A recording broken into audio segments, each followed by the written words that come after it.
Hopefully you can hear me. I'm using a Blue Yeti microphone. But I thought I would do a live stream for a little while. I'm an old man. I'm in my mid-30s, and so bedtime comes early for me.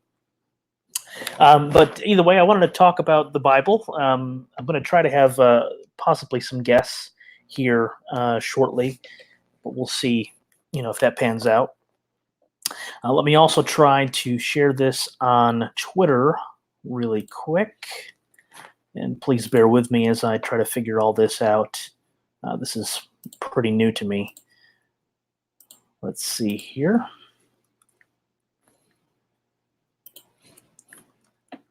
Let's see. Putting this on Twitter now. Hold on just a moment.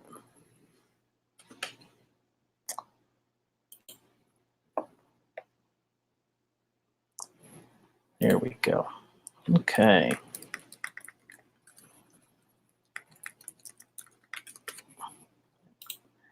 You ever spell a word, and when you get done spelling it, it just looks weird? The word streaming looks that way to me. It's just a really weird word. Either way. All right, let's see. Okay. Hopefully this works. Well, maybe not. It's a bit frustrating. I don't think I have any participants yet, so that's good. So they can't hear me ramble on. I guess if this gets posted to YouTube, definitely will. Let's see. Okay, so the link works. It's on Twitter. So let's kind of talk about the Bible for a few minutes. Maybe then we'll have a couple guests to talk about the Bible as well. Let's talk about the Gospel of Mark. So on my website, amateurexegete.com, you'll find a post that came out tonight. I'm going to be doing a series on Markan Christology.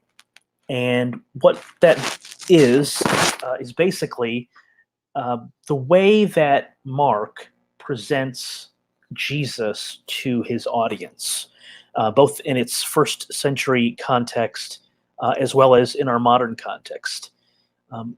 So when we talk about Christology, that's just a fancy theological term from the word Christos, which means Christ, Messiah, and logos, ology at the ending there, just means word, study of. So we're talking about the study of Christ, specifically in the context of the Gospel of Mark. Now, in the post that I did tonight, I began with discussing how John's Christology has kind of shaped Mark's Christology. And in that post, I go through a few different issues. First of all, the dating of John, the relationship of John as it pertains to the Synoptic Gospels. The conventional wisdom of New Testament scholars is that John's Gospel was the last gospel, last of the canonical Gospels to appear. And we have a few reasons for thinking that. First of all, while John seems to interact with synoptic material, there are various stories in John that also appear in Mark and Matthew and Luke. We don't see the synoptic gospels interacting specifically with hey Chris, can you hear me? Yeah, I can hear you. Can you hear me? Great. Yeah. So I'm just talking about a recent post. It's on my website now on the topic of the Christology of the Gospel of Mark. Oh, okay. So in the post, I was just explaining that I'm comparing or discussing the early reception of John in the 2nd and 3rd centuries, and how John's Gospel seems to be downplayed to a certain degree, especially when you get to the writings. Well, if you check anything like First Clement doesn't allude to it. You do see some references to John and Ignatius, like allusions to it. It isn't until the end of the 2nd century into the 3rd that John becomes more prominent. And there's a few reasons for that. One is it was written so late in the 1st century, and Gnostics seemed to love it. And it wasn't until Irenaeus at the end of the 2nd century that it kind of gets this, it's rehabilitated, so to speak. Yeah. But the point of the post that I made tonight, and you can check it out on your own time, was just that following the 3rd century, as Mark becomes even less significant in the church, there is a tendency for Christians to filter their Christology of the synoptics, and Mark in particular, through John. So John's very high Christology, which John 1:1 in the beginning was the Word, etc. Right. Now Mark has to be read through that lens, and I think that's problematic. But modern Christians do the same, and they have to because of the Council of Nicaea. It's Nicaea was all about this very high Christology, and it kind of did away with the relatively lower Christology of the Gospel of Mark. But either way, that's just how I was beginning to stream. But I know you're kind of an Old Testament guy, a Hebrew Bible guy. Yeah. That's kind of your thing. So, though I do have a New Testament niche. Well, your work on the historical Jesus is fascinating, and obviously you've got a good grasp on that. Actually, no. Let me ask you a question. This will be interesting. So, often in historical Jesus studies, whether it's John Meyer, even Bart Ehrman to a degree, I think E.P. Sanders, you'll find reference to probably the most controversial of all the criteria for historicity. And that is the criterion of embarrassment. Exactly. Yeah. Okay. Which I think my feeling is it's a subset of the criterion of dissimilarity. I think they're related. But what is your take on the criterion of embarrassment? How useful is it? Is it not useful at all? I know Richard Carrier, I'm not sure about Price, but I know a lot of the mythicists will tend to poo-poo on it, and apologists tend to overuse it. So what's your thoughts on the criterion of embarrassment? I think that it is only useful in very specific genres. Okay, for example? I think that it is specifically useful when talking about treaties. Okay. Because treaties are like treaties between two nations where you would not expect to be fine, because for example, one that I'm going to mention particularly is the treaties that were made between Egypt and the Hittites. Okay. Because those were made as a result of the Battle of Kadesh. And at Kadesh, both sides suffered losses to the extent that neither side could win the battle. Kadesh, this is Ramses the third? This is the Battle of Kadesh is in the Middle to Late Bronze Age or so. So I think But where the criterion of embarrassment comes in and actually plays a useful part in establishing possible historicity is from the fact that the Hittites talk about it in a very solemn way, in a way that does not paint them in a positive light. Whereas the Egyptian accounts of the battle are extremely overzealous pro-Egyptian. Interesting. Okay. So the criterion of embarrassment does actually can actually play a little bit of a part, but it depends on the genre of the text. I don't think that it is particularly useful in the Gospels, because I'm not even convinced that the Gospels are supposed to be written in a strictly historical manner. They are definitely historical documents and definitely, in my opinion, record historical things about the life of Jesus, but I don't think that we can say that they're wholly written in that way. Yeah. So one example that you often find, and this is Meyer again, Ehrman, and I find it compelling, is the baptism of Jesus. And the idea that, at least in the early church, it seems to be the case that if you were baptized, the person baptizing you generally was considered superior to you. But in Mark, our earliest account of the baptism, John he does say there's one stronger than him coming, but it seems like you have a situation where, this would kind of look bad on Jesus to be baptized by somebody else, and Matthew kind of rehabilitates it, and Luke just kind of glosses over it briefly, and John doesn't mention it at all.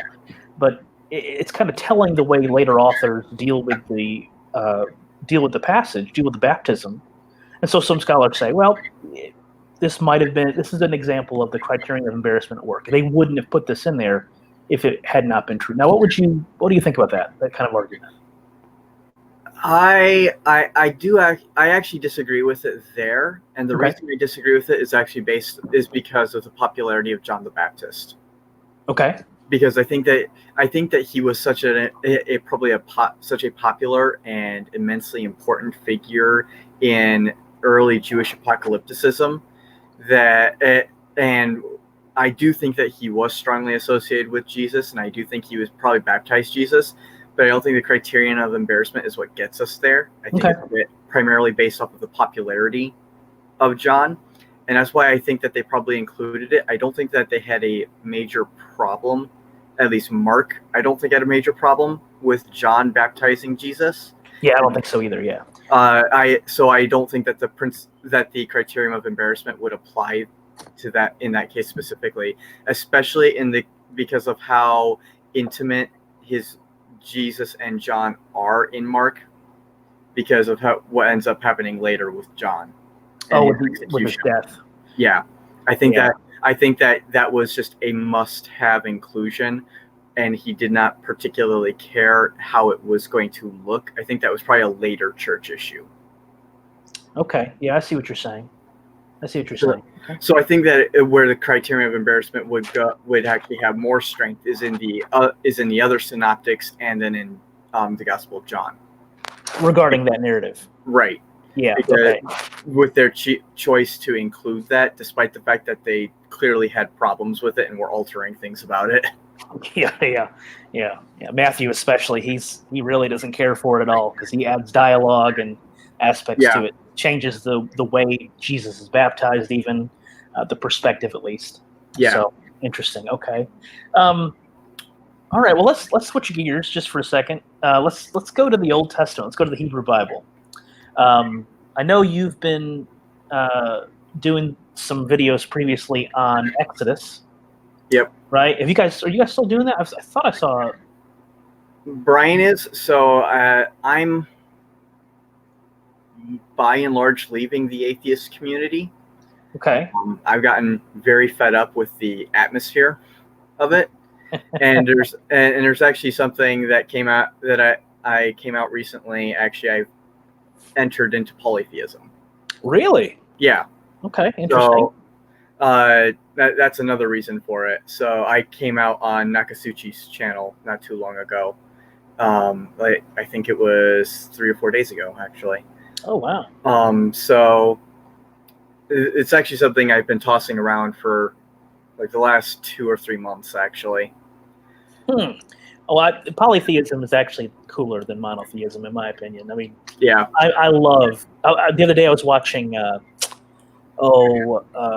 Clash of the Titans, the one that came out like a decade ago or less, and I just love the depiction of Zeus and Hades and the Titans. I just love that mythology. I've always thought polytheism was way cooler than monotheism. Yeah. So you're kind of fresh on it, and do you have a particular scheme, any particular deities, or do you just arrive at it through a kind of a logical process? Arrived at it primarily through a bit of a logical process, especially through a book called The Case for Polytheism by Stephen Dillon. It's actually a really good book and sets up a really, really good case. Okay. And I've adopted Canaanite polytheism. Really? Yeah. So my patron deities are El, Baal, and Dagon. I go with the Ugaritic choices. Chris, you are one of the most interesting people I have ever talked to. Okay, so I don't want to press you because philosophy of religion is not my thing. I try to avoid it at all costs. But why did you settle on the Canaanite pantheon of Ugarit? It's the one that I've resonated with the most, and also the one that I've had. So in polytheism, the way we talk about our interactions with the divine is we have three levels of interaction. We have UPG, which is unverified personal experiences with the divine.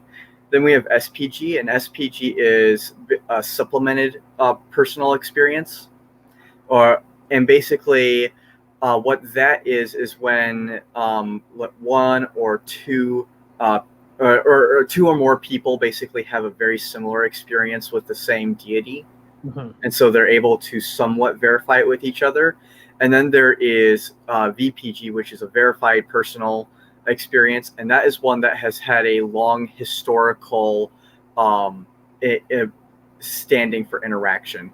So, like specific interactions with Zeus, like if you have one that's you can tie back to like something that ancient people were writing about, that is VPG. That's one that's been going on for ages. That you can then talk about. My own unverified personal experiences have led me into the Canaanite pantheon, and then I came to find out that there is another member of the polytheist groups that I hang around that has had similar experiences with some of the same deities as well. So I have some that are also SPG. Okay, very interesting. Very interesting. Okay. So it's very much based off of a lot of metaphysical philosophy, especially because when it comes down to it, most of all of our grounded beliefs about reality are very much equal in grounding, including those of deity. Like, our belief in reality is very much only able to be grounded in UPG, SPG, and VPG, not in, but we can't actually like prove that reality exists philosophically. It is always a grounded assumption that it exists. Okay, interesting. Well, I don't want to press you too much. I know writing about this at all, like on your website. I'm thinking about possibly doing it. Actually, one thing that I'm going to be doing is I'm going to be working on compiling texts and rituals that can be used for people who are curious about Semitic polytheism and wanting to enter into it. So I'm going to be doing a bit like that. I'm going to be talking with the Society of Biblical Literature about using their translations. Huh. Okay. Well, wow, that was a little bit of a detour.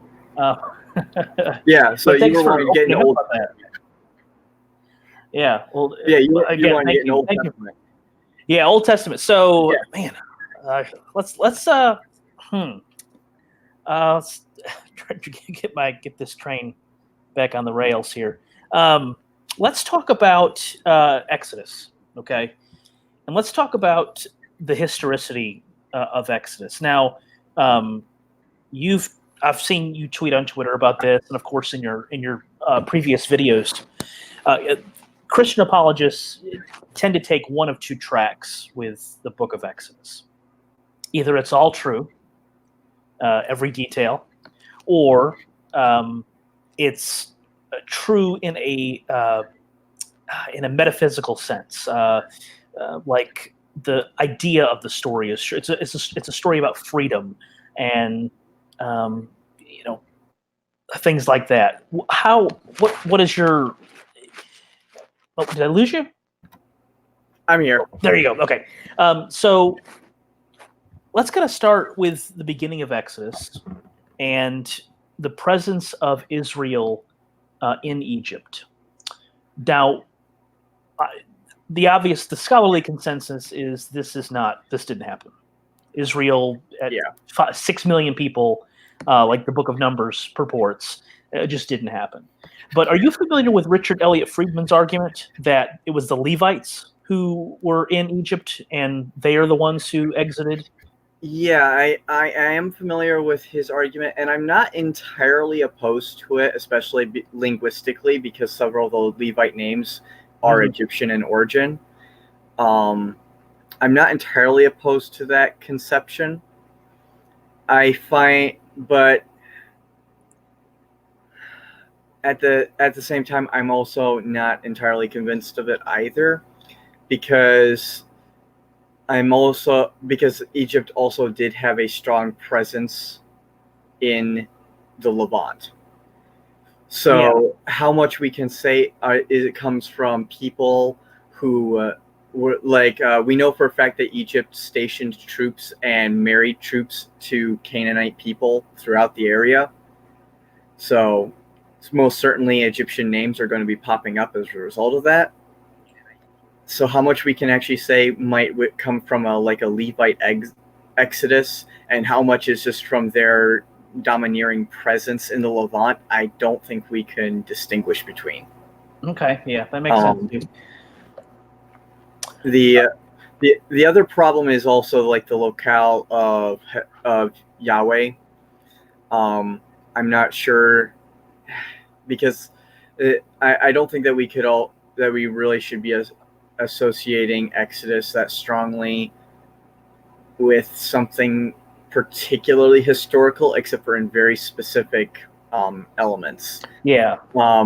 I do think that there might be a cultural memory behind the Midianite story, especially because of Yahweh's very strong relationship with Northern Arabia. That's found like Kuntule Ajrud, and also in the Book of Job, and the Song of the Sea, and the Song of Moses. Okay. All of those have a very strong, very adamant association of Yahweh with Northern Arabia and the Edom area. So you would argue, and I would probably agree with you, that if we're going to talk about the historicity of the Exodus, we've got to pinpoint very specific spots. We obviously can't do broad strokes across it like many Christians do. Why do you think this? Well, this kind of connects back to the criterion of embarrassment, the way apologists will sometimes use it. So a lot of people will say, why would the Israelites make up this story about being enslaved in Egypt? I mean, who wants to be a slave? So why would they make it up if it didn't happen? So how compelling of an argument is that? I don't find it compelling at all. And the reason I don't find it compelling is because there's far too many thematic and primarily thematic elements that would be far too related to the Babylonian exile. And also to, even if we want to go back further, we could there's a lot of things that we could tie with it to the invasion of Assyria and the destruction of the northern kingdom. But I think that the Babylonian exile is probably the best way to actually look at the Exodus. These people that are exiled that are thrown out of their lands, and then they are promised a deliverance to their promised land at a later time. When they're finally faithful again, and we see similar, and like the golden calf episode in particular, I think is very definitive in that. Yeah. So that leads to another question. Do you think that the narratives of the Pentateuch specifically? See, I know you're a supplementary guy, and I'm a fragmentary. I'm sorry, fragmentary. Yeah. I'm a documentary guy, but do you think these stories concerning the Exodus specifically, do you think they mostly originate with the exilic and post-exilic experience, or is there some semblance, like the Abraham stories? Some of these stories, they hearken to the Exodus, like they don't hearken. They what's the word I'm looking for? Almost like it's prophetic. It's looking forward to it. It expects it. Like when I think in Genesis 15 or maybe it's 17, where he talks about the fullness of the iniquity of the Amorites. When that's completed, he'll bring them into the land. It all looks forward to this Exodus event. But if these are memories from the post-exilic era, where do these stories? How far back does it go? What do you think about that? Yeah, it depends on where we look in there. So there are definitely going to be elements within the Pentateuch that go back a very long time. The Song of the Sea, I think, is an exceedingly ancient piece of literature, and most of scholarship tends to agree on that. Yeah. They place it usually around like the 12th century BCE at the earliest. Two other elements are Deuteronomy 32, 1 through 43, and then also Deuteronomy 33. Those also are usually dated to around the 12th to between the 12th and 9th centuries BCE as well. Deuteronomy itself, I think the earliest renditions of it are probably going to date back to the reign of Josiah. I tend to agree with the documentary hypothesis dating on that. Yay. But and I think that Joshua, also probably comes around that time as well. The Deuteronomistic history probably has its formation around that time period. Yeah. But with the rest of the Pentateuch, I think that Genesis is probably one of the last ones to be compiled, actually. And I think that a lot of that can be seen as in the amount of redacting and editing that went on in Genesis as well. Oh, yeah. Yeah. But also just in the thematic dating for especially like the first 11 chapters of it. So actually, Genesis 2 through 11, and then because Genesis 1 is a whole story in its own right. Mm-hmm. But Genesis 2 through 11 in my opinion, is very closely tied to the Babylonian exile, especially thematically.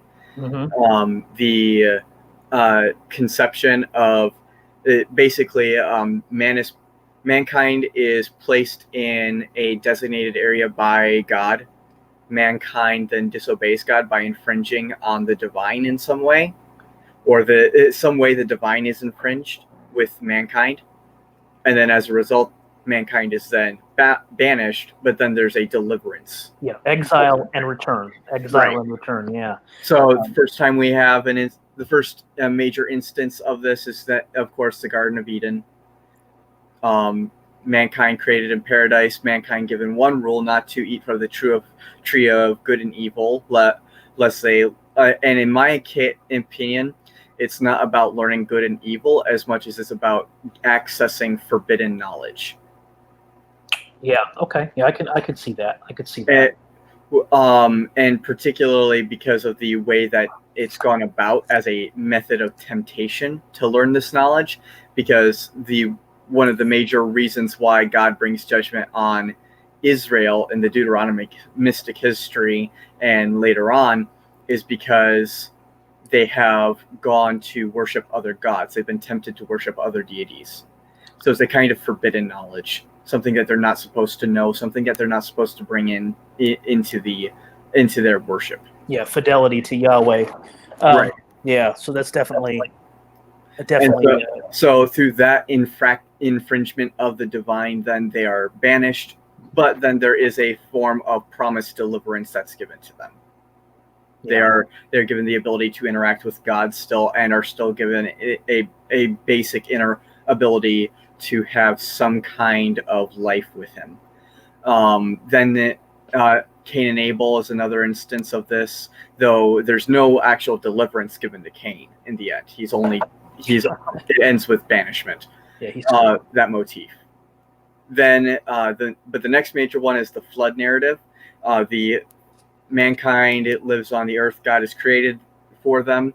Then there is the divine infraction, which is the B'nai Ha-Elohim, the sons of the gods, coming down, and they are now infringing with mankind, and they produce the Nephilim. So there's now an infraction of the divine with mankind.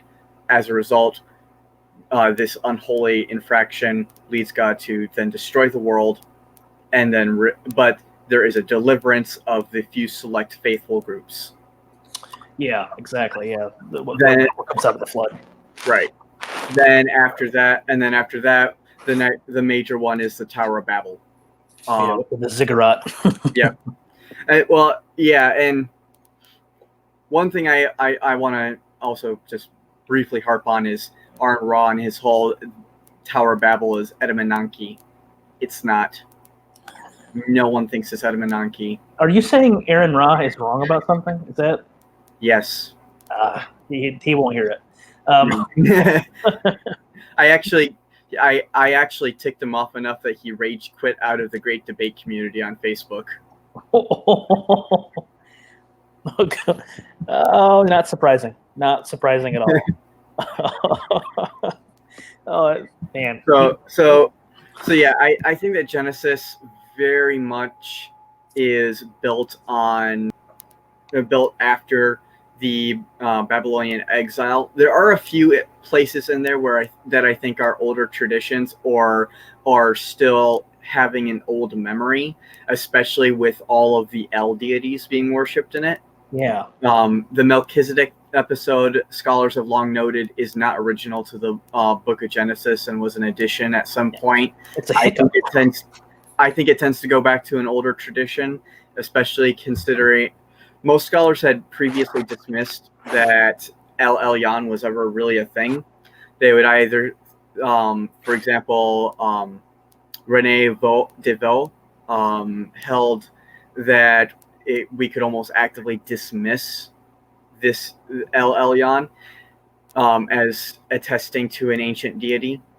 But what's actually come to my attention in light of the Sapphire One Treaty and also South Arabic Katabanian inscriptions and personal names is that the El was actually frequently referred to as Elyon, as Most High. Yeah. So it's, in my opinion, this is probably a leftover, or possibly going back to an El-centric Israel. There's also several other instances like El of Bethel and El Olam. We have El Olam as attested in Phoenician inscriptions and also possibly even attested at Ugarit. Frank Moorcross wrote extensively on that in a number of sections in Canaanite epic or Canaanite myth and Hebrew epic in 1973. And then other scholars have also written on it. Norman C. Habel actually argued specifically that Genesis 14, 18 through 20, the Melchizedek episode, most certainly centers on the god El. Not on, and it actually becomes clearer that it does, especially because there's actually a redaction that was made to 2 verses later in the episode in chapter 14 verse 22, because what ended up happening was that they knew it was El-centric, so someone they often would add in different ways to try and make it Yahweh-centric. So they added Yahweh. It has El Elyon, creator of heaven and earth. Masoretic text added Yahweh before that, and then if I remember correctly, the Syriac text added Elohim before that. Really? Yeah. But then other manuscripts don't have it at all. Oh, hold on. Need to get my BHS out. I want to see what the textual variants say on that. Yeah, Emmanuel Taub is the one that first brought major attention to it in textual criticism of the Hebrew Bible in the Revised Version. Yeah. And then Mark S. Smith, he's done the most extensive work on that alteration in his book, God in Translation. Yeah. Okay, so I'm looking at, let's see, I'm trying to read the critical apparatus. Give me a second. I'll grab my stuff real quick. They're on a different shelf out there. Yeah, go ahead. That's interesting. Let's see. So the passage we're talking about here, for anyone listening or will be listening in the future, is Genesis chapter 14, specifically verse 22. And Chris was talking about some textual variants. So in the manuscript tradition, when scholars are working in the Hebrew Bible, they have some different texts they can use. The Masoretic text, of course, you have the Dead Sea Scrolls, you have the Septuagint, you have Syriac, and, well, it's Genesis. I wonder if you'd have the Samaritan Pentateuch, but I'm trying to see. Let's see what the critical apparatus here has anything worthwhile. And you'll have to excuse me because my Hebrew's not as good as my Greek. Let's see, verse 22. There is to El. Here we go. Oh yeah. So here we go. At verse 22. Oh, this text is faded. It says there's El Yahweh, El Elyon. Okay, here we go. Variant. Here is Emmanuel 12, page 282. Okay. So the Masoretic text we have, but using his translation. But Abram said to the king of Sodom, I swear to Yahweh, God Most High, creator of heaven and earth. Also, some of the Targumim and the Vulgate read this as well. Then we have the Syriac, which lack the entire phrase. And then we have, let me look up this symbol real quick. It's like,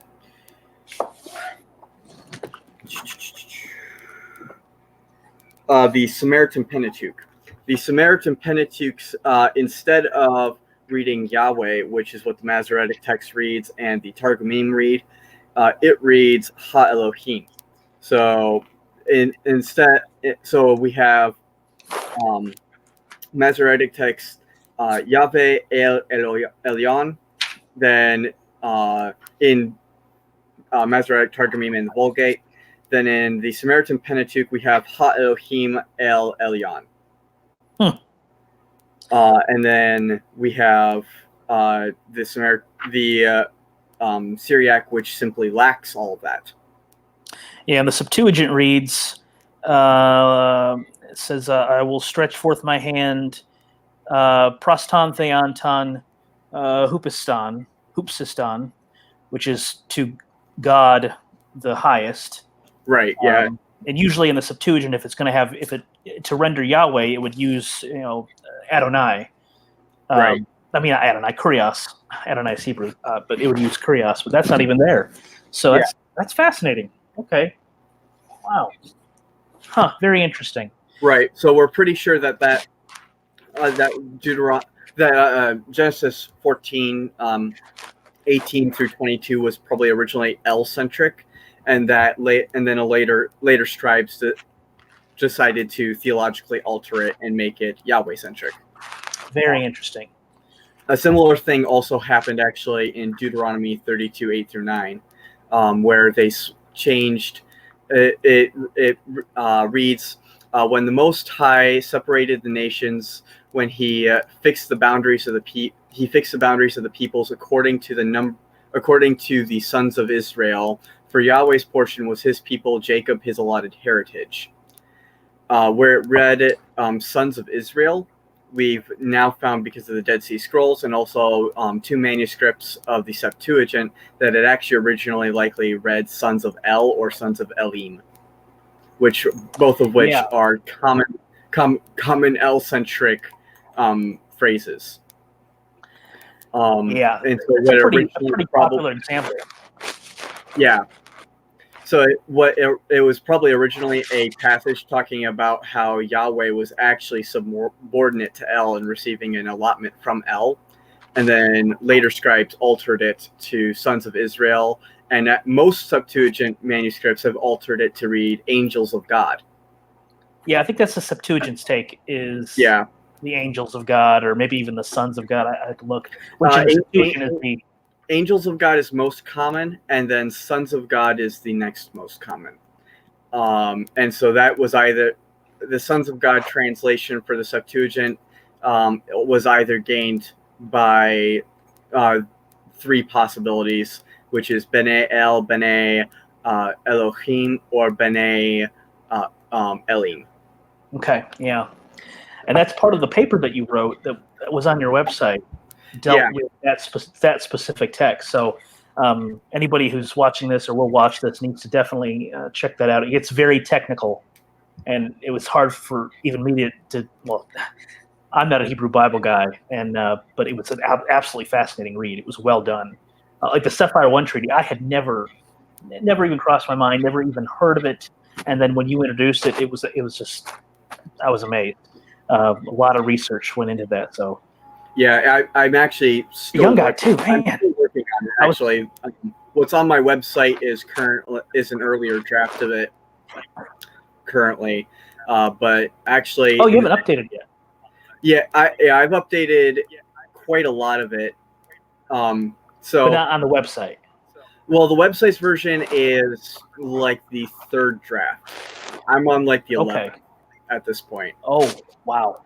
Okay. And it's going to be expanded a lot more here in the next 2 weeks, because I'm going to be getting a whole slew of books in. Actually, Yeah, I saw you were posting on Twitter trying to get what book was it you were looking Ulf for? Oldenburg's Conflict Between El and Baal in Canaanite Religion. It was his dissertation, and it is ridiculously difficult to find. How old of a book is it? It was published first in 1969, I want to say. Okay. It has been out of print forever. Only places I can get it are through interlibrary loan, which is kind of my last resort at the moment. Oh yeah. Because I'd really like to just own it and have it, because it's really vital to a lot of my research. Yeah, I'm with you. I don't go to the library. I want to buy the book. Yeah. To have it in, because I want to mark it up. I want to write in it. I want to highlight. I want to argue with it. Oh, you're one of those people. Oh, wait. Are you telling me you don't write in your books? Never. Okay, so you're a polytheist. You don't write in your books. This live stream's over. We cannot be friends. No, I have to, man.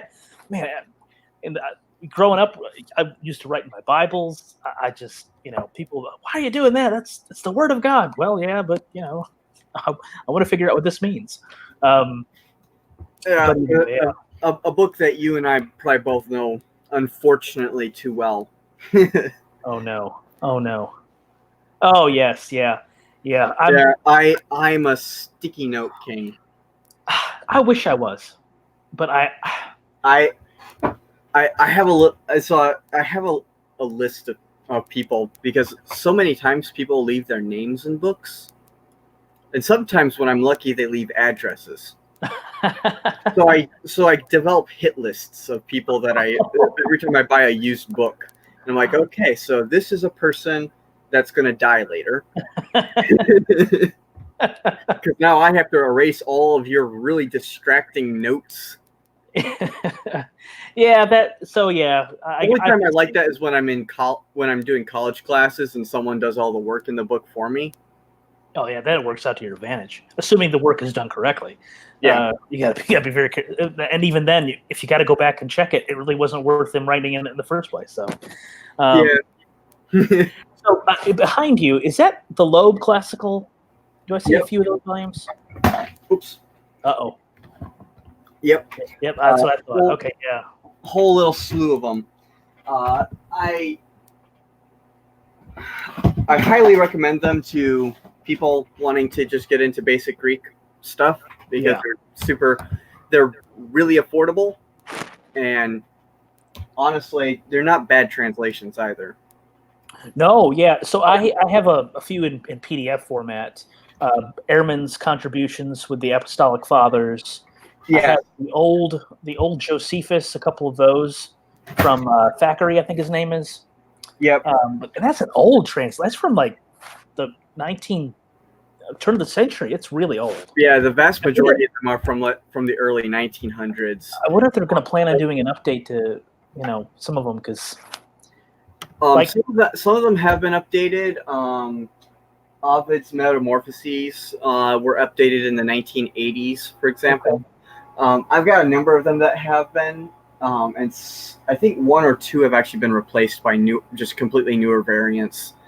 Yeah. But my problem with the Josephus volume is I think it's in Antiquities, where he talks about Herod and John the Baptist, and there's a reference to another Herod. Like when Mark talks about the whole episode, he gets the details wrong. Yeah. And Josephus has another historical scheme that scholars think is probably true. But every version of Josephus I've seen, and including the Loeb Classical Library, Thackeray, he inserts in brackets the name Philip to harmonize Josephus and Mark, even though the Greek text of Josephus does not say Philip. And it just irritates me to no end, because when you want to cite an English translation, you're forced to say, well, they say Philip here, but that's not in the Greek. It's almost like, why can't I'm just gonna have to translate it myself, and I just don't have time for that.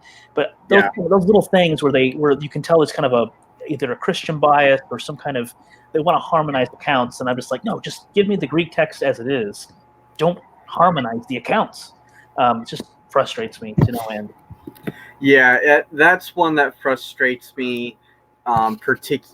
When it comes to translations, that's one that particularly bothers me about the New American Standard Bible, because there's a lot of biased translation in that one. Oh man, yeah. So, so on that topic, the next episode, what is that? Oh yeah. Oh Yeah, this is Zondervan's study version of it, so oh wow. really Christian biased. Yeah. So the next episode of my podcast is coming out on Saturday, and the topic is basically Jesus's family issues in the Gospel of Mark. So in Mark chapter 3, verse 21, the NRSV says, when his family heard it, they went out to seize him because people were saying he is out of his mind. And so the problem I have with that is they get the first part right. The family heard it. I think that's right in Greek. But then they translate the Greek word elegon as people were saying. And all elegon says is they were saying. And the obvious reference is the family. It's the family who thinks Jesus is nuts. Yeah. And so so that's the NRSV. The NRSV, and I love the NRSV.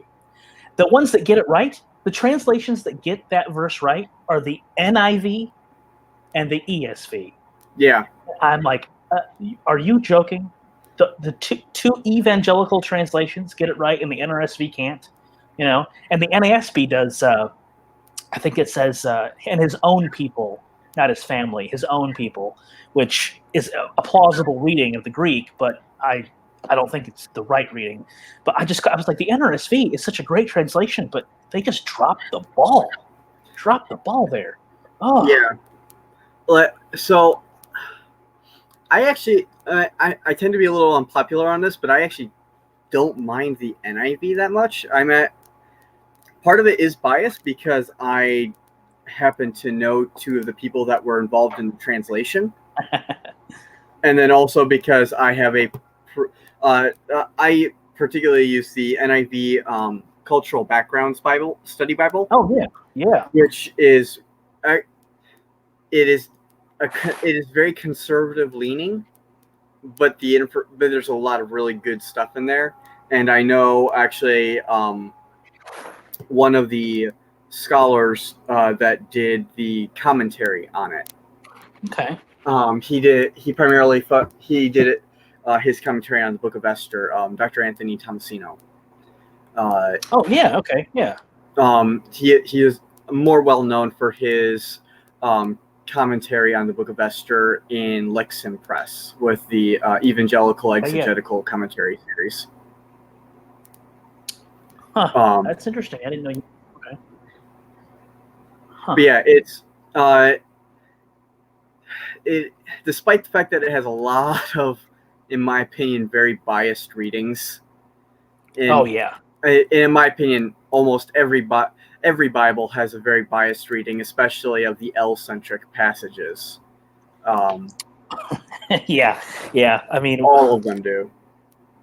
But yeah, there's a tendency to obscure.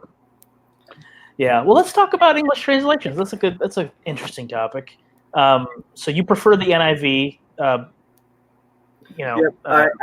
tend to prefer the NIV just as a standard Bible.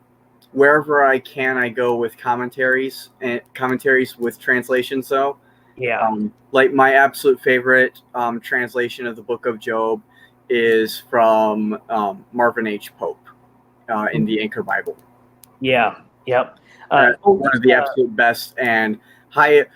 There are places where he goes overboard with his translation and his reliance on Ugaritic texts.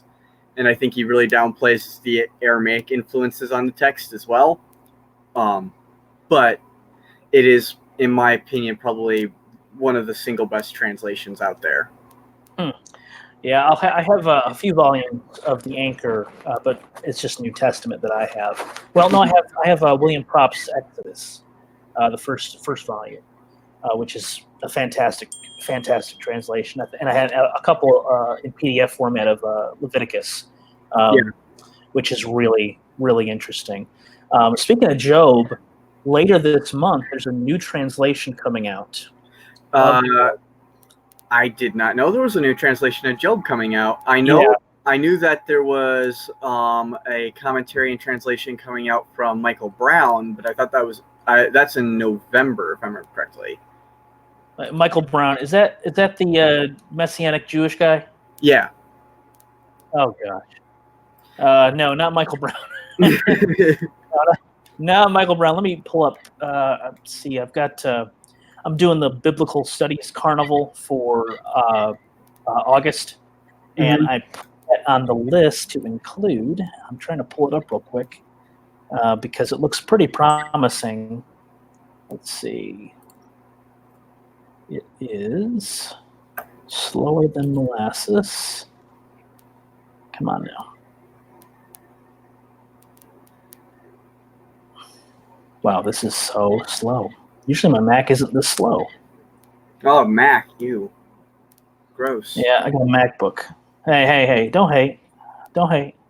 I know you're jealous. Windows. I've got Windows. I've got a few Windows in my house. But no, this isn't going to pull up, is it?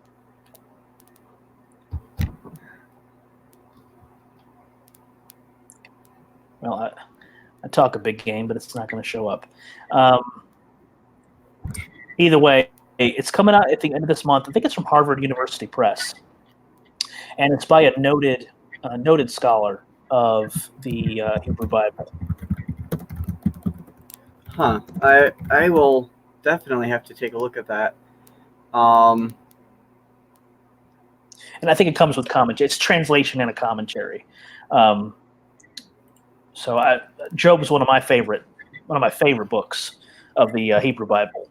It's just a great story, and the textual history and the redactive history of it is just it's just cool. It's just a cool book, and because God's kind of badass in it, and Job 38. Well, who the hell are you, Job? It's a terrible theodicy, but it's just a really great literature, and I think of all the literature in the Hebrew Bible, Job's pretty top notch. It's okay. Here it is. Edward Greenstein from Yale University Press, and that's coming out later this month. And James Parker over at the Atlantic also he did he did a review of the book, and he had a lot of good things to say about it. So I'll probably be buying that when it comes out. Yeah, me too. The Book of Job is actually one of my wheelhouses, as a lot of people around the community know. It's like it has become a little bit of a running joke in the community that if the Book of Job is uttered in the wrong way, Chris will appear. Yeah, I knew you were a Job fan. I knew that's one thing I liked about you, because that's one of the first things you and I talked about. Yeah, first started interacting was your work in Job, and you had sent me some stuff, but that was just absolutely fascinating. I thought it was really interesting. One of the single the reason I like it so much is because of how much I can resonate with it, especially him getting near blasphemous. Yeah, Job, man, that guy, he's got some balls on him. He really does. He's, man, and some terrible friends. All the another thing that really interests me is the conception of God in it. All the desert imagery. Like, there's so much in there. A lot of scholars actually some have actually argued that there's possible allusions to the god Oftar in there, actually. Really? Yeah. And actually there's Marcus Smith has posited that there's a possibility that early on Yahweh and Oftar were probably a lot more related than even Yahweh and Baal were. Really? Yeah. Where does he argue that? Is that it's not? It's in. Let me get the name of the book here. He wrote an article and talked about it in Symbiosis, Symbolism, and the Power of the Past. It's a compilation by Seymour Gittin. Okay. I'm going to look that up then. That sounds interesting. Huh. Yeah, very interesting stuff in there, but also the strong associations that this particular group of Yahweh worshippers has with Northern Arabia as well throughout the book. Constant allusions to Timen and the Uz and all that very southern local imagery. Especially, what's most interesting is the complete lack of any allusion to Israel. Yeah. There also seems to be some connection to Canaanite imagery, specifically with Litan, the fleeing serpent, Job 26. Yep. With Leviathan and Behemoth. Behemoth likely being a I hate using the word cosmic now because Richard Carrier has ruined it for everyone. But we'll go celestial bull. The description, I tend to argue that the description of its tail and the stones are euphemisms for its penis and its testicles.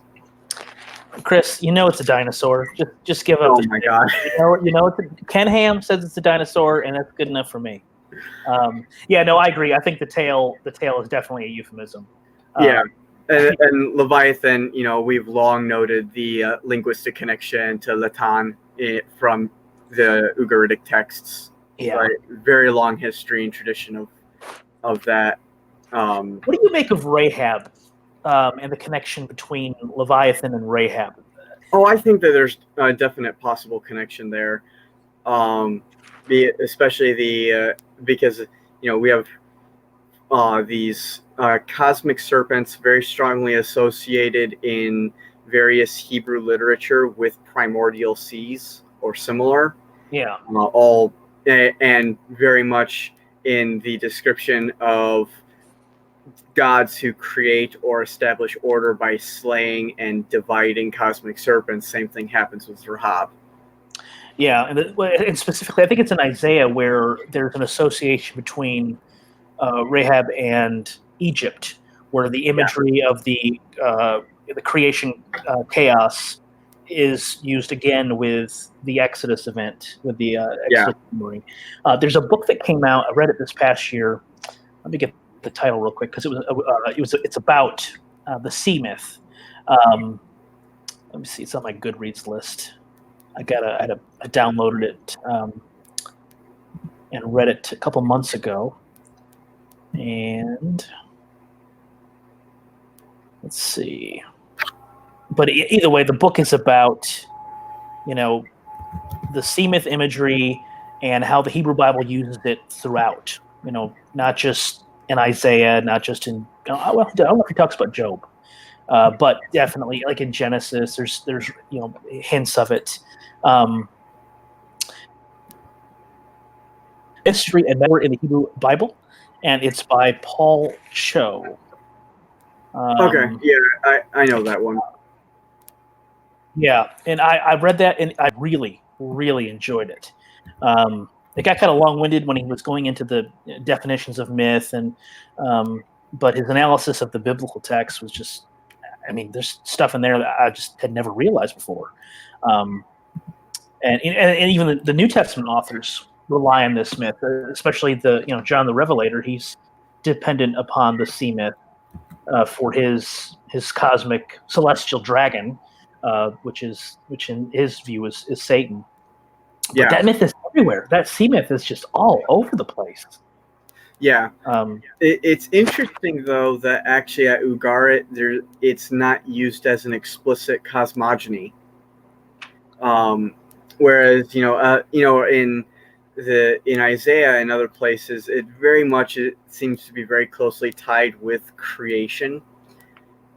And I thought in the Baal cycle that, and maybe I'm confusing it with Gilgamesh, but I thought in the Baal cycle when he defeats Yam, when he defeats the fleeing serpent, he then builds his home on Mount Zaphon.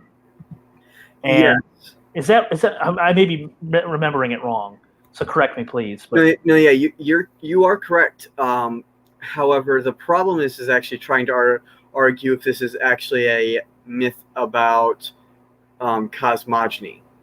so what would it be about if not about cosmogony? What would be the role of this myth in the Ugaritic literature?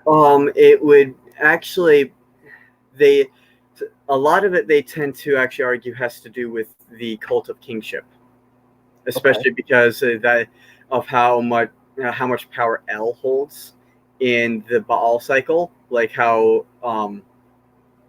with in particular with Baal, how much he relies on El's control. So, for example, he's not allowed to build his temple without the express permission of El. But what's interesting about this is that there was no temple dedicated to El at Ugarit. Oh. So, but he's closely associated with the kings and with the higher upper class in a lot of ways. So, a lot of arguments have been made that this actually has to do with kingship, symbolism, and ascension. But there are arguments that the Baal cycle does have remnants or does have some discussion of cosmogony. But the problem is that in all of our other Canaanite texts, the creation process itself is almost always ascribed to El. All of our Phoenician texts, whenever they mention El, they oftentimes will refer to him as El Kone Aresh, El, the creator of Earth. Yeah. And then we have, of course, Genesis 14, 18 through 22, where we have El Elyon, creator of heaven and earth. So it's very difficult to try and there are many scholars that argue there's cosmogony present in the Baal cycle, and there are also those that argue against it. So there is actually a bit of divide in academia at the moment. Yeah, I thought. It's been a little while since I've read any of the literature on it because like I said before, I'm mostly a New Testament guy. But I thought maybe it was in that book I mentioned by Paul Cho where he talked about the Baal cycle specifically and how it relates to cosmogony. But again, he says that's one scholar's opinion, and these are always debated. Always. Yeah. Debated. So let me ask you, Rahab. So, and this is going to be my ignorance showing. Rahab, where does the name Rahab come from? It appears in Job. It appears in Isaiah. It's connected to a serpent, obviously. Is the name Rahab or some cod name? Is that found in any of the surrounding literature of the ancient Near East, or is that a specifically Hebrew thing?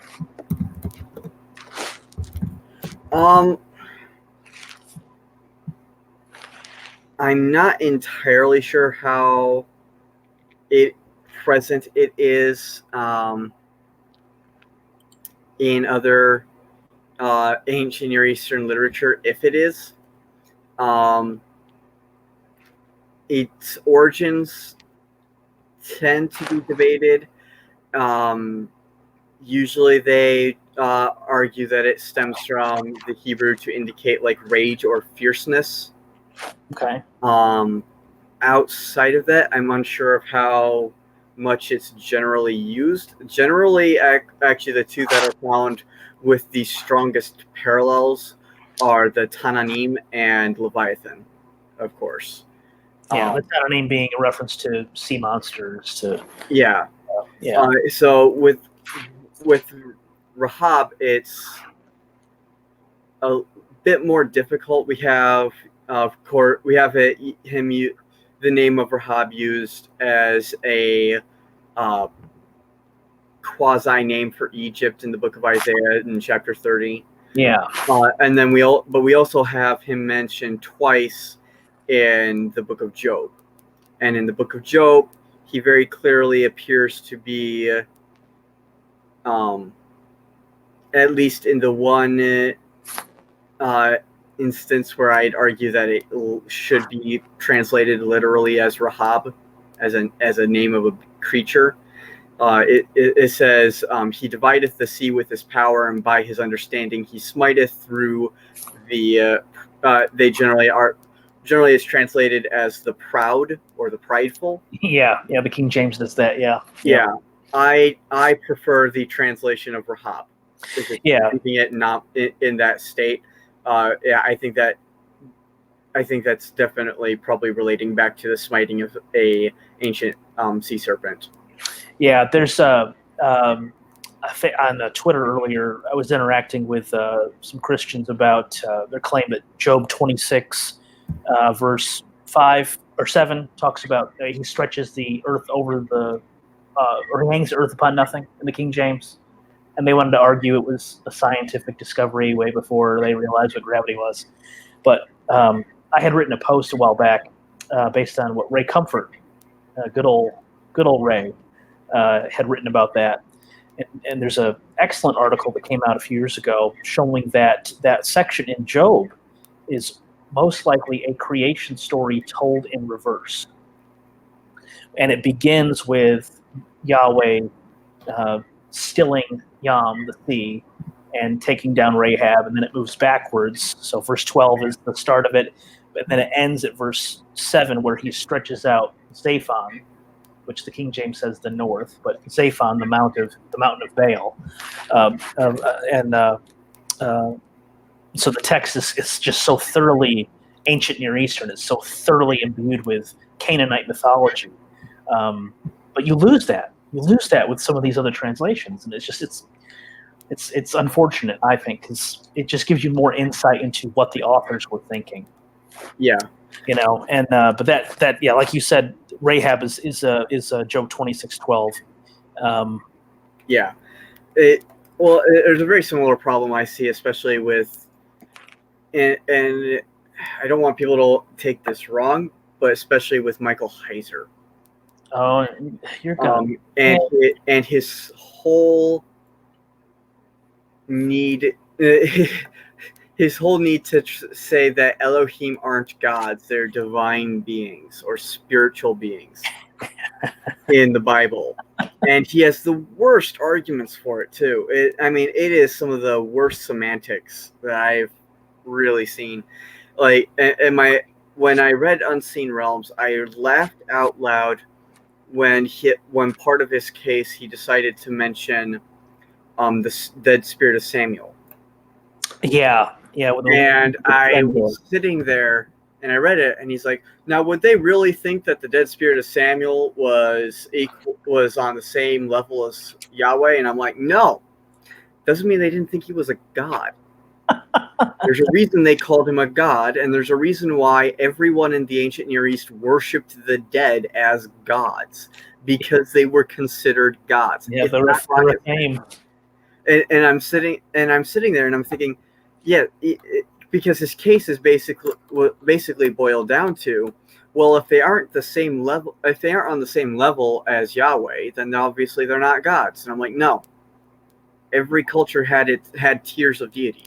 That's his Christian monotheism, seeping through. Yeah. He's technically not actually even an ancient Israelite scholar. He's a Second Temple Judaism scholar. Wait, what? Yeah, his PhD dissertation was on the Divine Council in Second Temple Judaism, canonical and non-canonical literature. Oh wow, I did not know that. Yeah, and so my honest opinion of it, and I've gotten a few other scholars' opinions, and they've tended to agree, is that he reads Second Temple Judaism into First Temple and pre-First Temple texts. Well, you don't see Heiser cited very often, anyways, by No, you don't. any scholar. He's very rarely cited. I've seen Walton cited more than I've seen Heiser. I've seen, actually, when it comes to academic literature, I've seen Richard Carrier cited more than I've seen Heiser. That's scary to me. Yeah. Well, I have only seen Michael Heiser cited 3 times in academic literature. And I know for a fact he's been cited more than that, but most don't find his arguments for monotheism that convincing. Well, especially his arguments against. He really has a thing against scholars who argue for divine plurality in Deuteronomy 32 and Psalm 82. He like loses.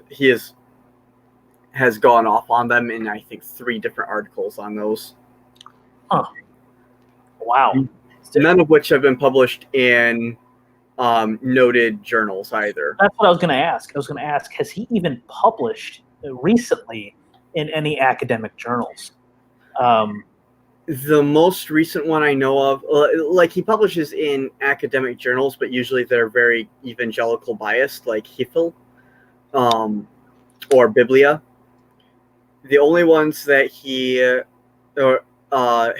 the last article I know that he published in a well-established critical journal was he published an analysis of Isaiah 14 in Vetus Testamentum, and that was, I think, 5 or 6 years ago.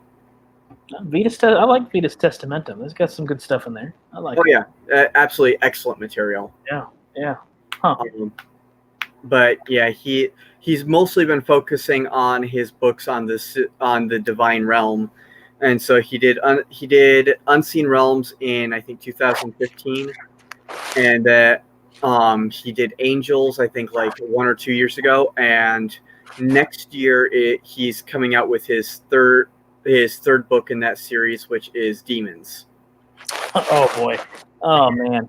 Which I pre-ordered, and I'm planning on giving that a full review. But oh yeah, I'm a little scared about that. Yeah, he's not a bad scholar, but he writes like an apologist a lot of the time. I describe him. I tend to describe him as high quality apologetics. Yeah, that's a good way to describe it. That's a really good way, because he does. Whenever I read Heiser, I'm thinking this is somebody on the defensive, trying to prop up his worldview, and yeah, that's a good way to describe it. It's really good. But like, I would still recommend his work to people, just with the very, very stark and loud caveat of it's conservative. Oh, and I don't know if you follow him on Twitter. I had to stop following him because he is very right-wing. Very much so. Yeah. Which isn't a problem, but some of the things he's tweeted out have been just weird for someone of what you would expect someone of his caliber to tweet out. But yeah. Honestly, though, I've been following him on his website just to keep an eye on his publications. On Twitter, I just gave up. Like, okay, this stuff is. He didn't really tweet about the Bible.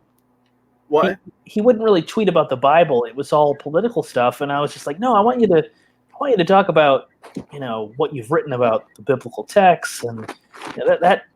I mean, I guess to each his own. It's his Twitter account. He can do whatever he wants with it. But for me, I don't engage too much with politics. I like to poke fun at the president a little bit, but beyond that, I don't have the stomach for it. It gets too heated, too quick. Yeah, I don't really like to get into it publicly at all. Yeah. I'll go into it like with close friends and stuff, but outside of that, I stay out of it for the most part. And when it comes to When it comes to Heiser, I'm just like, okay, no. Yeah, I'm with you. I stopped following him altogether. I couldn't do it. But I've done that with a lot of the mute button. I don't block anybody on Twitter. I have never blocked anybody, but I muted the hell out of some people. I mean, there are some people on there that are frequently in my mute box. They're in timeout as far as I'm concerned. Because and not just Christians, plenty of atheists. You know. I have definitely blocked far more people than I have ever followed on Twitter. So at least over 120. Oh boy. Oh. I have a caveat on my profile. I said I block people liberally. Well, I mean, I can't. I just can't come to that yet. But the mute button works. If I don't have to see him, I can choose to unmute if I need to. Getting involved with the mythicist scene had convinced me that there are some people that I just don't want to talk to ever again. Oh yeah, that is true. Like David Fitzgerald, never will. He's an asshole. Well, a lot of them are. Oh yeah, well, most of them are just out there to go after religion. Like the only ones I give a rip about when it comes to mythicism are Robert Price and George Albert Wells. Yeah. Who's dead now. So yeah, Price always comes across in his debates and conversations as a very reasonable, very sensible, very cordial kind of guy. Yeah.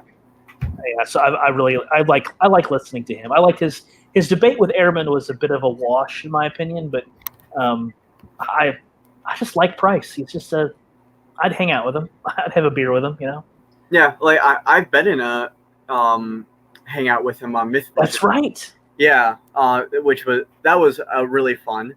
But other mythicists, I adamantly refuse to ever talk to Richard Carrier until he issues public apologies to every single scholar he has badmouthed. Oh yeah. Richard. Richard's a smart guy. He's not stupid. Oh no, he's not. But I'm rereading OHJ, and I've had to stop. Like I'll read it for a month or for a couple weeks, and then I'll be like, I can't do this right now. I just can't do this, and I'll set it down because he does. He tends to get very.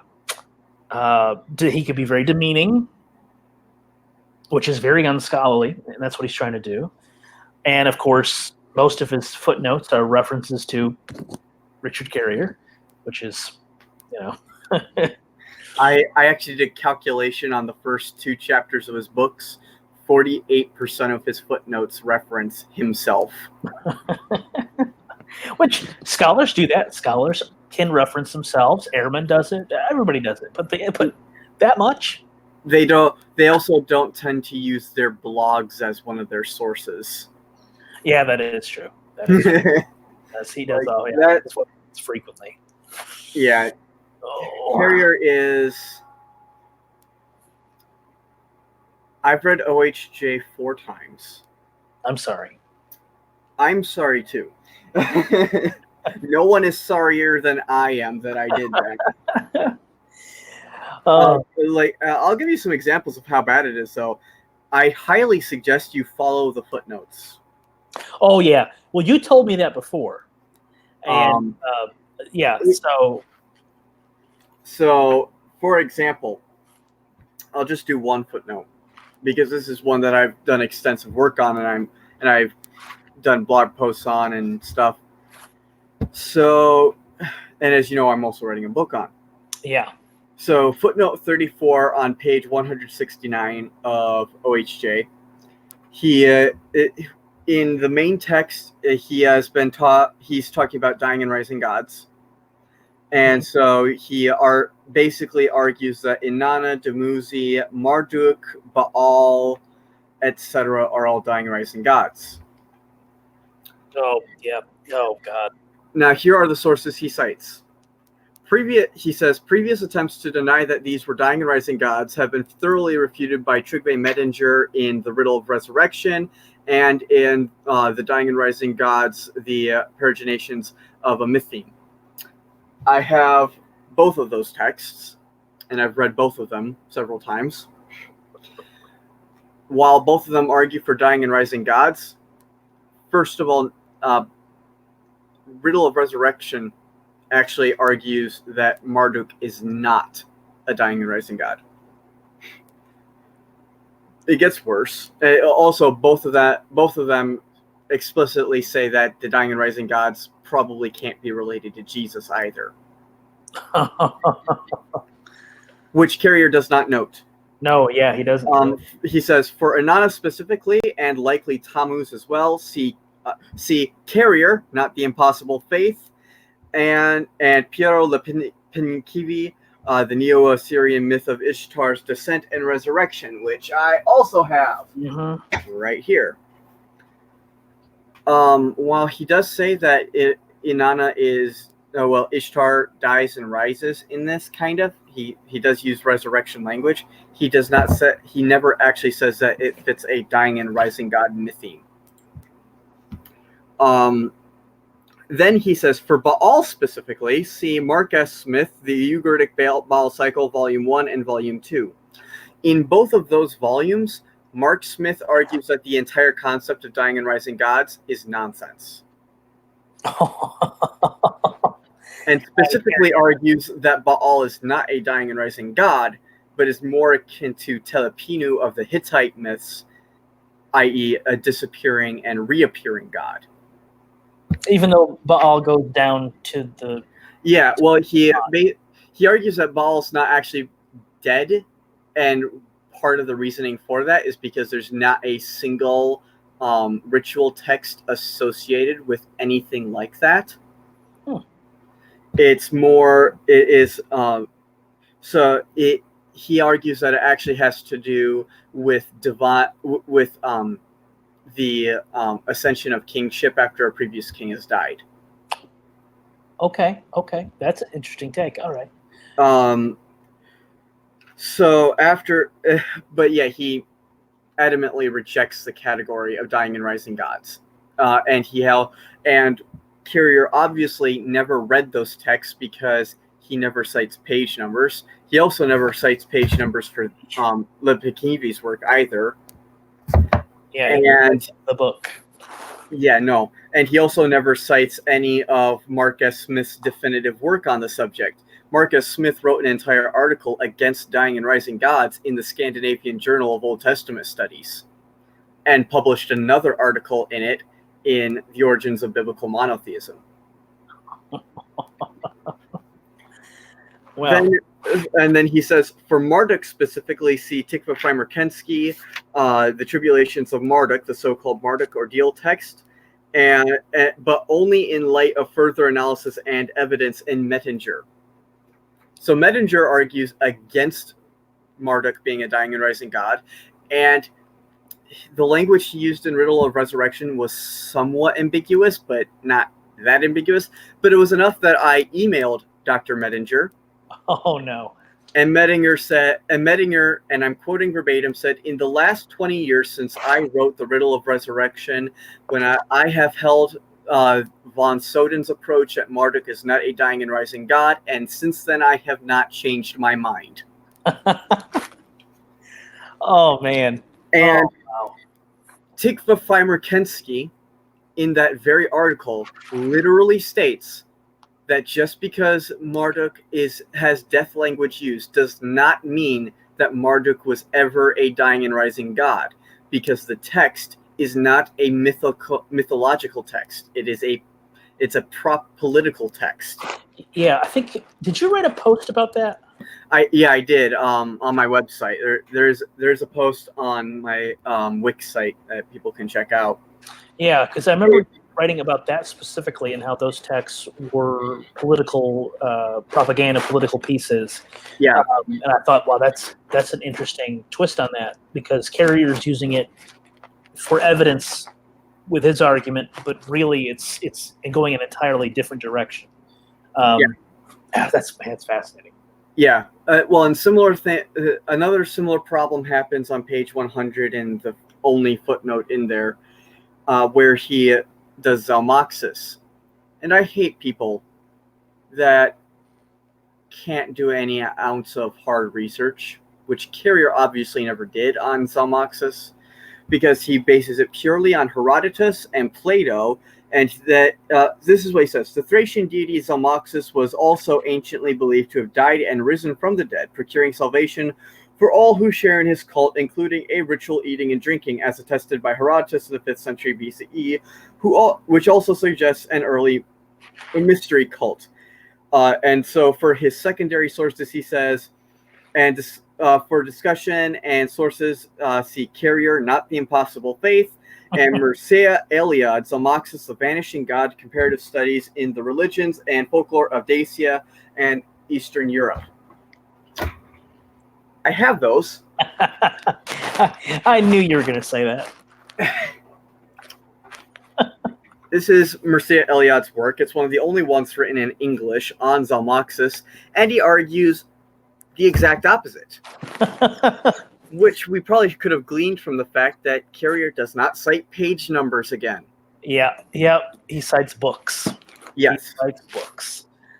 Yep. In Zalmoxis, the Vanishing God, he argues specifically that Zalmoxis underwent a descensus ad inferos. He went into the underworld and returned, which is not dying and rising, especially considering that Herodotus and numerous other Greek sources speak adamantly about a juxtaposition between those who descend and those who die.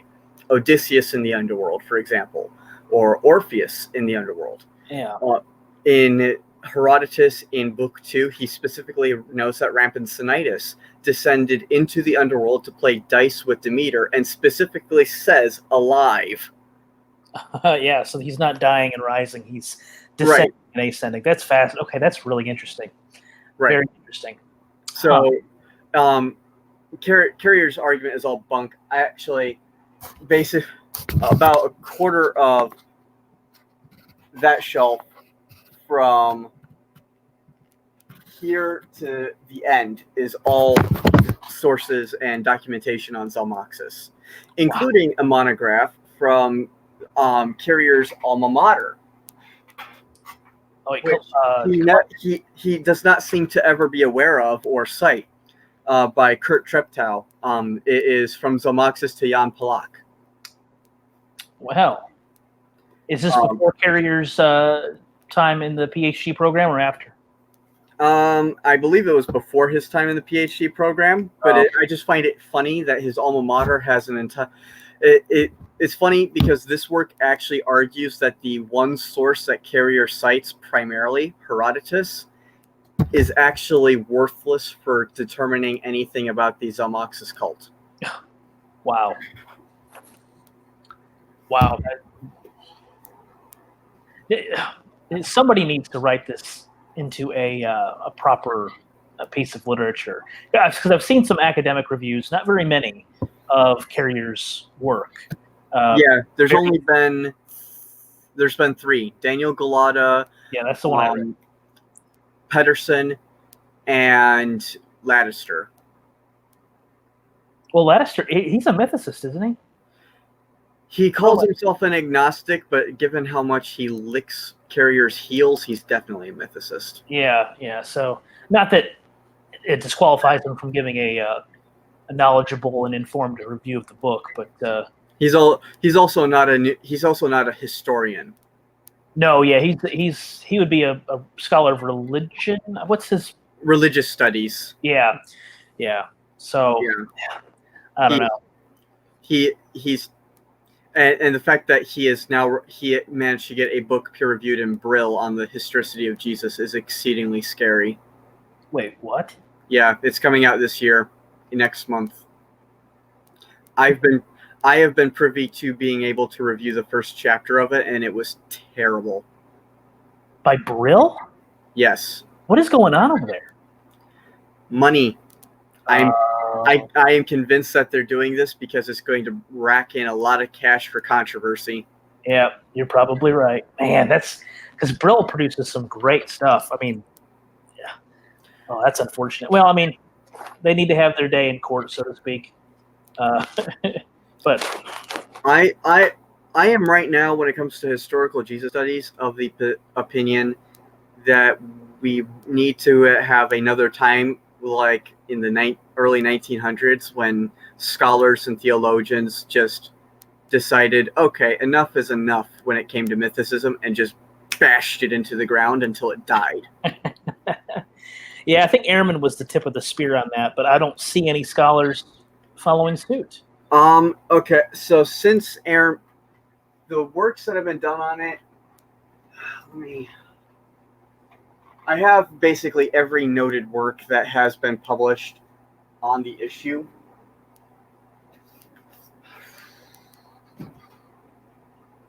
So Ehrman is 2014. This is Did Jesus Exist? It's a popular level treatment of the issue. It's not really a scholarly monograph. And this was before Carrier's book came out. Yeah, so there's Ehrman's Did Jesus Exist, which was first published in 2012, which was like one of the earlier ones, but actually the first in the 21st century to argue against mythicism was actually by Robert Van Voorst. Okay, yeah. Jesus Outside the New Testament. It was written primarily in response to people like G.A. Wells, who was a mythicist until the mid 2000s, and then he turned historicist. Okay. Yep. Then 2014, Maurice Casey, just before he untimely passed away, did Jesus, Evidence and Argument, or Mythicist Myths. So before those, there was also the Historical Jesus 5 Views, which had an article by Robert Price plus rebuttals from 4 scholars, including James D.G. Dunn and John Dominic Crossan. Craig Evans has responded to mythicism briefly in Fabricating Jesus and His World. Mm-hmm. And then another very notable work on this, one which Robert Price himself even recommends, is The Jesus Legend by Eddy and Boyd, which was also published by Baker Academic, is an academically published work. So eat that, all of you mythicist people. Well, but you know what they'll say, Christian publisher. Exactly. That's the common line is. To which my response is Robert Van Voorst's work was published in Eerdmans. Yeah, exactly, yeah. But there has also been there are also a few others that are notable. Where did I put that? Okay, there it is. So there is despite what mythicists have said, there is actually a peer-reviewed rebuttal to mythicism out there in the 21st century. Latest edition was 2002, and it's The Gospels in Jesus by Graham Stanton. He rebutted primarily to G.A. Wells. I have not read that. I'll have to find that book. Yeah. There are also a few others. Karsten Peter Thied, who is a professional of pepperology, did a response to mythicism. And then in the Eddy and Boyd also did a second book, which this is a more popular level one. It's basically the same thing as the Jesus Legend, just boiled down for the lay audience. Yeah. Okay. And then in the 1980s, there were 2 large fundamental responses made. James D.G. Dunn, The Evidence for Jesus, and then E.M. Blacklock, Jesus Christ, Man or Myth. But then there's several others that have happened throughout history as well. Oh, I forgot, actually in the 80s, there were 2 others that I completely forgot existed here for a second. Jesus, The Evidence by Ian Wilson, and The Evidence for Jesus by R.T. France. Oh, yeah, I love Archie France. Love Archie France. Yeah, France's work was absolutely genius on that. But the most and I forgot another one from the 80s. There's a lot out there. Jesus in History and Myth. This was a work edited by R. Joseph Hoffman and Gerald LaRue. And it has Hoffman's an atheist, right? what? Hoffman he's an atheist. Yeah, he's an atheist, and he tends to also have a lot of minority views. But what this work has a back and forth between G.A. Wells and Morton Smith. And Hoffman has regarded Smith's rebuttals to mythicism as absolutely instrumental in him finding it, debunking it. Is this the same Morton Smith of the Secret Gospel of Mark? Yeah, and the same one that also argued for a magician Jesus and stuff. Oh dear. Okay. Yeah, that Morton Smith. Okay. Yeah. But there are a few other books worth looking at. And there's one more I forgot about from the 2000s, actually. This one almost no one has seen because it got overshadowed by the book it was responding to, actually. So everyone probably, to some degree, remembers Tom Harper's The Pagan Christ. Mm-hmm. That piece of trash. Then Stanley Porter and Stephen Bedard wrote Unmasking the Pagan Christ in response to it, which is actually very good and shows how utterly pathetic Harper's work was. Huh. And then the books these are all early books from the 1910s through the 40s that were all instrumental in bringing down mythicism. Archibald Robertson's Jesus, Myth or History, The Historicity of Jesus by Shirley Jackson Case, Did Jesus Really Live by H.G. Wood, A.D. Hal Smith's Jesus Not a Myth. This book actually coined the term mythicist. Interesting. Okay. And what's also interesting to note is he was also an atheist. He was in the atheist movement. Charles Juinbert's Jesus, and then also Maurice Josuel's Jesus the Nazarene. And actually, there's one more. Where is it? It's up here somewhere. Here we go. Frederick Conybeare's The Historical Christ. And this one, I honestly, I highly suggest it simply because it is absolutely vile. Like the way it treats the mythicists is amazing. Here's one of the things it says. So this is in regards to all at the time when there was the dying and rising God craze and everyone was trying to argue Jesus was a dying rising God. He said, "Verily we have discovered a new literary genus unexampled in the history of mankind.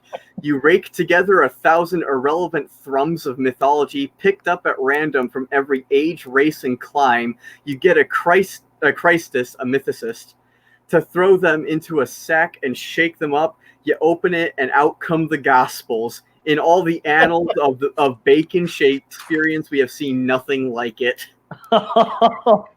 Oh man! Oh wow! People don't talk like that anymore. It's just venomous, and I absolutely love it. I highly suggest it. And most of those works that I listed here, with the exception of these three, are available in reprints. Okay. These three are not, for some strange reason that I can't imagine why. So these are all original prints I had to find. Well, hopefully someday they come back out. Yeah, I really hope so.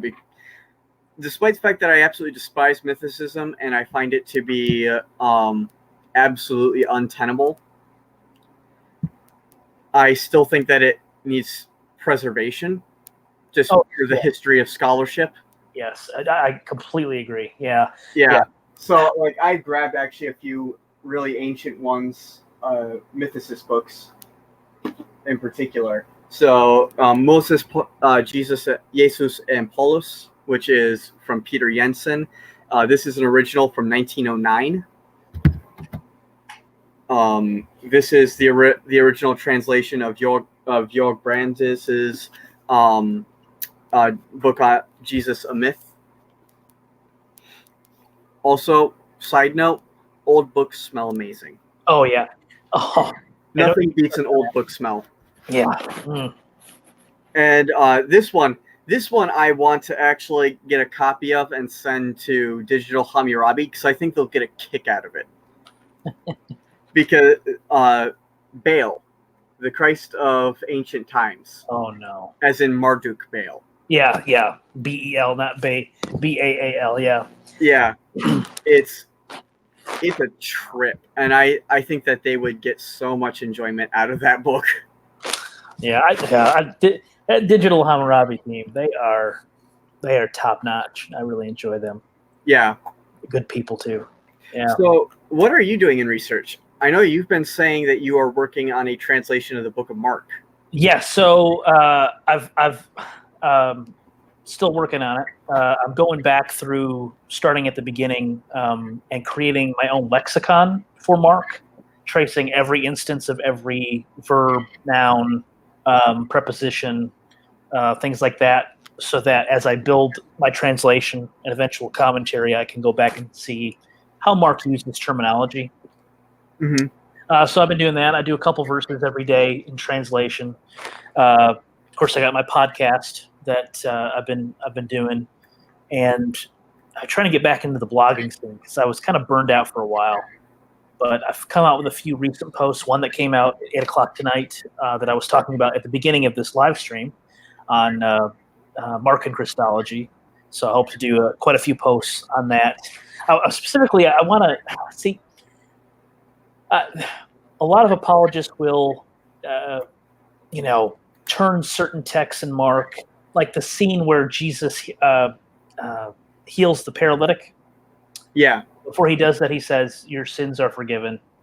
And so the Christians will often read that as saying, "Well, obviously he must be God because he's forgiving sins." And I'm thinking, well, no, it just means he's authorized by God to forgive sins. Right. They're missing the larger context of Mark and how Mark develops his argument and his background. But there's a lot of groundwork I have to do to kind of present that, and all that I hope to include in a future commentary. So this kind of lays the groundwork and kind of gets my ideas out to be challenged, so I can kind of hone them. But most of what I'm doing now is focused on Mark and the Gospels. It's really kind of where my heart is, and I love the New Testament is my place. My Greek is way better than my Hebrew, so I try to stay where I'm good, where I'm really comfortable. Yeah. But yeah, the podcast I have just really enjoyed doing it, writing the script, recording it. It's been a different kind of thing for me because I like to write. I'm not very good at it, but I like to do it much more than I like to speak.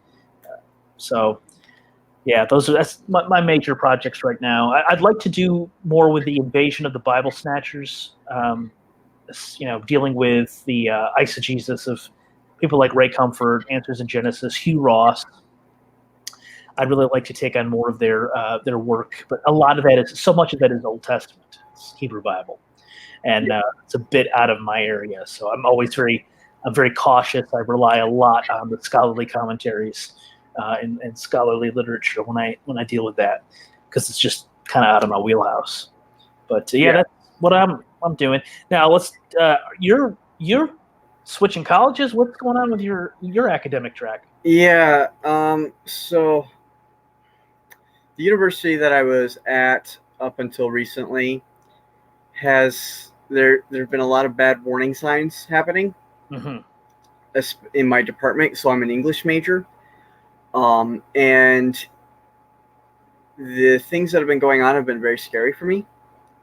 So, for example, their fine arts and humanities departments and the social sciences, except for psychology, have all been getting completely shafted on funding. Oh boy. And they're paying no attention to them, to the place that the music department has lost enough of its professors that it can't offer the classes needed for its students to graduate. Oh no. And they're not replacing professors there. The English department has lost a few professors, and they're not replacing those. And it's the history department at my school, and the art is hanging to its accreditation by a thread. Oh boy. Oh man. So That's really... I looked at that and I was like, to hell with that. I'm going somewhere else where I know I'll actually be able to graduate. So I'm now at a different college, which is actually closer to me, offers my degree, offers all that I need, and isn't getting rid of its departments. Now, what's your major again? English, creative writing, and then I also focus heavily on comparative literature. Oh, yeah, and then for biblical studies, that's an important, very important area. Yeah. Now, obviously, you're planning on going further. Are you planning on training in the biblical languages? Yep, I'm currently learning Hebrew, Ugaritic, and Aramaic.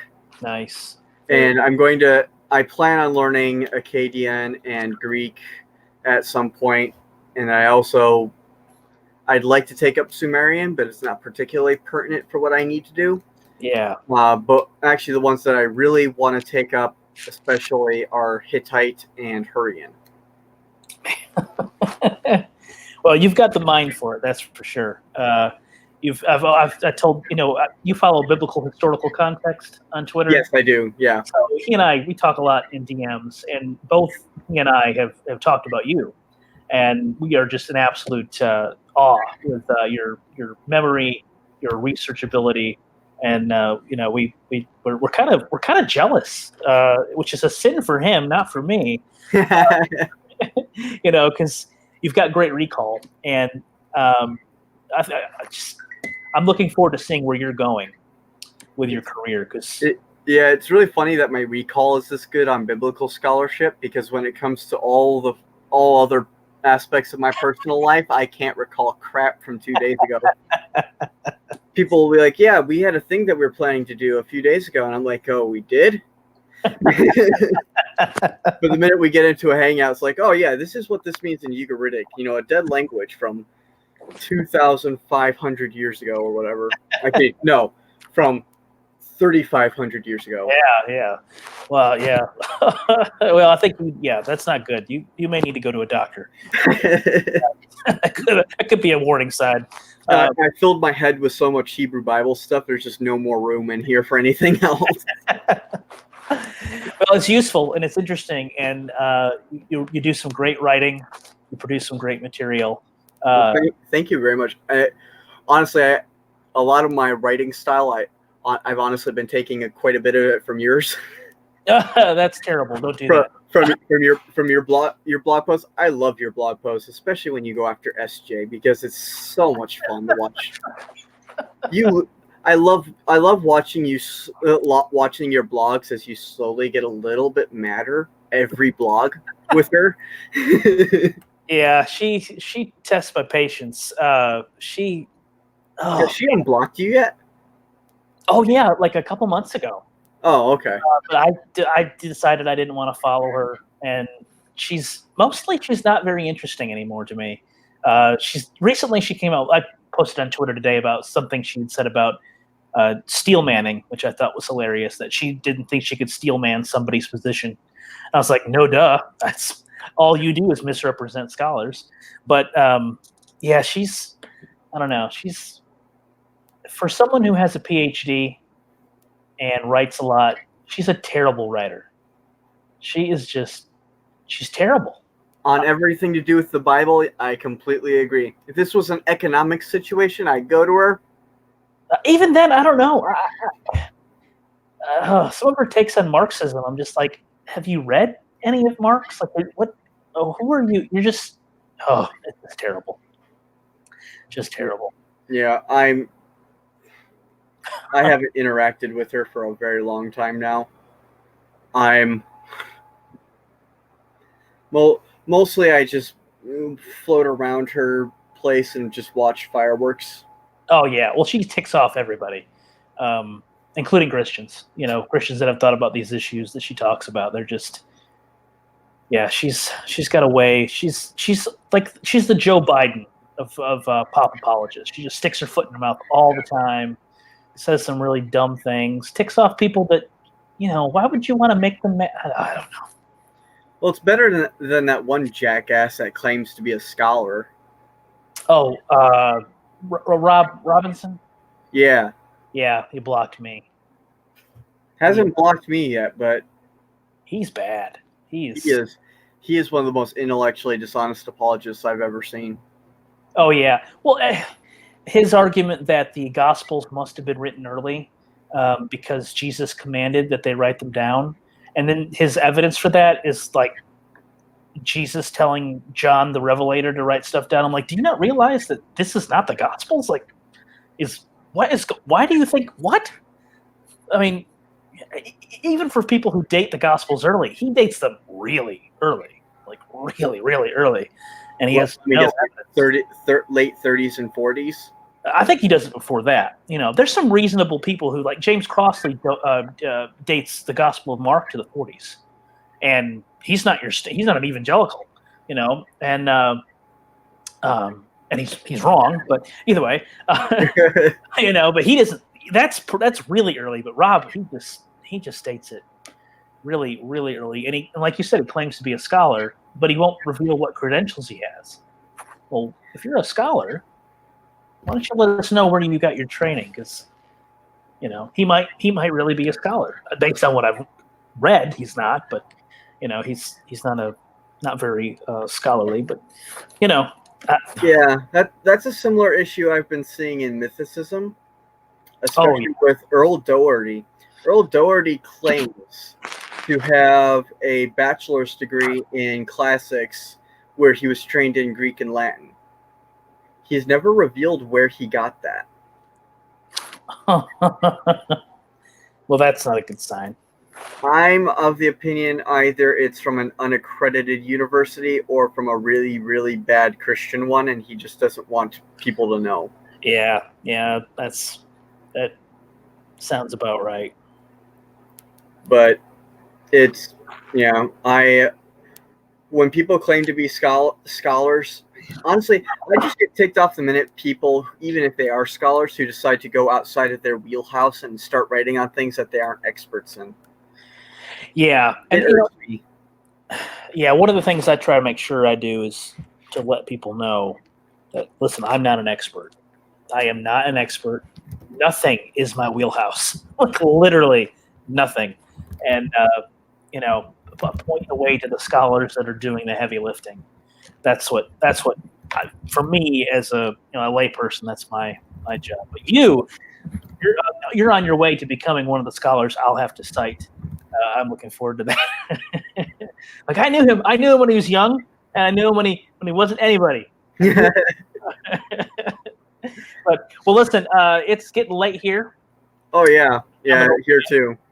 But and this is the first time I've really done a broadcast like this. So Chris, thanks for talking to me and revealing all this great stuff about the biblical texts. And the next time I do this, I'll send you a message to let you know, because this was very enjoyable for me. So thank you so much for joining me. Yeah, thanks for having me. This was a whole lot of fun.